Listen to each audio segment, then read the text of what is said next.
parties in managing this process. The process, as Darren described earlier, comes out of the Umbrella Final Agreement, which is the highest law in the land. I mean, this consultation is a mandatory obligation, but the way it's being conducted really is a sham.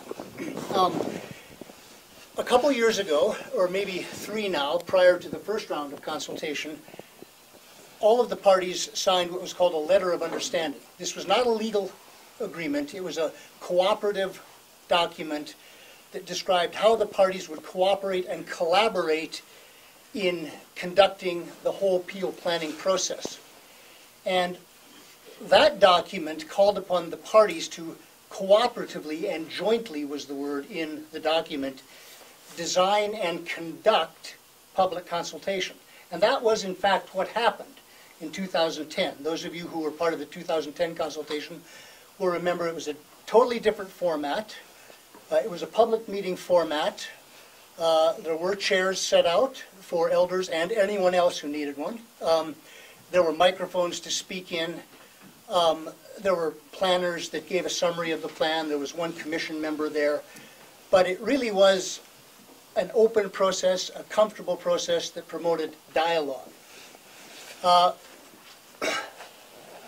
On February 14th of this year, before these new proposals were released to the public, the Senior Liaison Committee got a sneak preview. This is a month before it came out to the public. And of course we talked to the chiefs, and in the GTC case the president, and shared those, and the reaction was really the same as we've heard from so many people here. What? They're bringing forward these proposals now? And the chiefs wrote a letter to the ministers and said, look, this is illegal. This is outside the legal parameters of the UFA.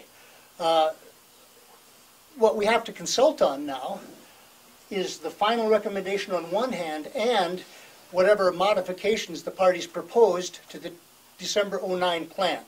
Those were the legal parameters and boundaries within which this consultation was supposed to take place. And the chiefs expressed that very clearly in a letter to the ministers.